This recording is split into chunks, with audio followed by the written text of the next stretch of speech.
טוב. בבקשה, שלום. איתנו עכשיו סגן שר החוץ זאב אלקין. שלום גם לך, אתה נמצא הרחק מכאן בדרום קוריאה. בסיור, נכון. בסיור, בביקור, יש פה כינוס בינלאומי על הבעיה של הבטחה של המרחב הקיברנטי בנושא הסייבר של שרי חוץ, והנושא האיראני, כמו שהוא מרכזי אצלכם בבוקר בחדשות, כך הוא מרכזי גם בפגישות שאני מקיים פה גם עם שר החוץ של דרום קוריאה וגם עם שרי חוץ אחרים. ואתה כמובן חושב על צפון קוריאה ואיך ארצות הברית רומתה אז. היית אומר שגם בנושא... בהחלט, אני חייב להגיד שכשאתה מקיים כאן פגישות עם שרי חוץ מכל העולם ומזכיר להם את הדוגמה המצוינת למה שאומר ראש ממשלה שהסכם גרוע הוא יותר גרוע מהיעדר הסכם, פה זה נשמע ממש רלוונטי, כי כאן בדיוק הייתה דוגמה של הסכם גרוע שבסוף גרם לכך שהעולם נאלץ להשלים עם צפון קוריאה גרעינית. ואתה חושב שארצות הברית הולכת להסכם דומה גרוע גם עם איראן? היא תמימה? היא נוהגת בטיפשות בעניין הזה? זאב אלקין.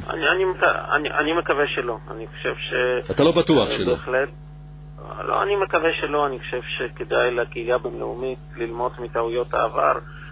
האנשים זוכרים עדיין את המקרה הזה. חלק מהאנשים בצד האמריקאי שמטפלים בנושא איראני זה בדיוק אותם האנשים שטיפלו בנושא צפון קוריאני, ולכן אני בטוח שהזיכרון מדבר ונדע להפיק לקחים מהטעויות. והדברים שאמר לנו עכשיו אפרים הלוי, שבכל זאת המצב באיראן מאוד קשה, וזה מסביר את בחירתו של רוחני, שבסופו של דבר הוא איש מתון יותר מאחמדינג'אד.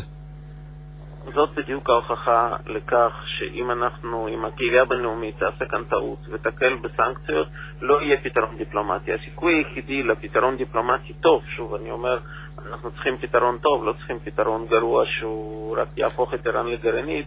פתרון טוב זה הפסקה של העשרת האורניום טוטלית על ידי איראן, ולא ניתן להגיע לשם בלי שני דברים. אחד, זה המשך הלחץ של הסנקציות, אם משהו עובד אתה לא מאבד את זה ואז אתה נשאר בלי כלים. ודבר שני, וגם ראינו את זה במקרה הסורי, זה כשיש בצד איום צבאי אמיתי.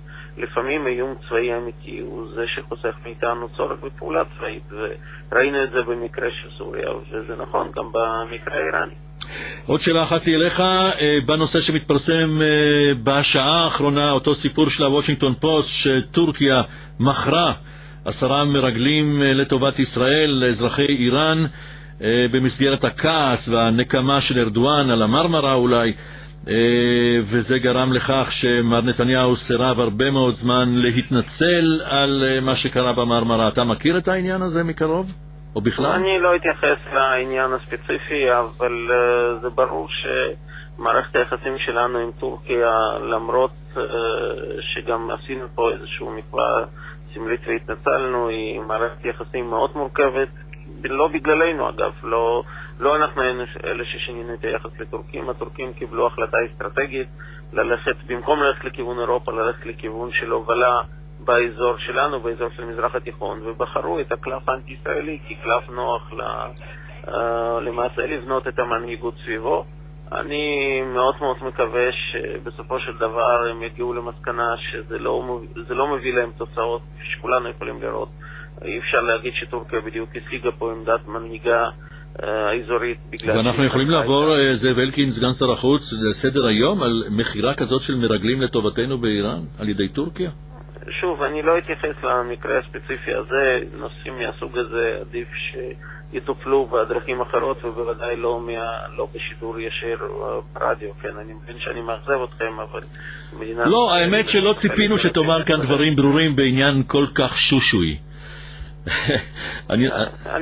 אנחנו גם ככה חברה שחוטאת שדברים שהצנעה יפה להם הופכים לחלק מדיון פומבי, ועל ידי זה אנחנו נזוקים כמדינה. אז אני יודע שמאוד קשה לפוליטיקאי לעמוד בפיתוי לדבר על נושא שעדיף לא לדבר עליו, ואני מנסה לעמוד בפיתוי מהסוג הזה. הצלחת.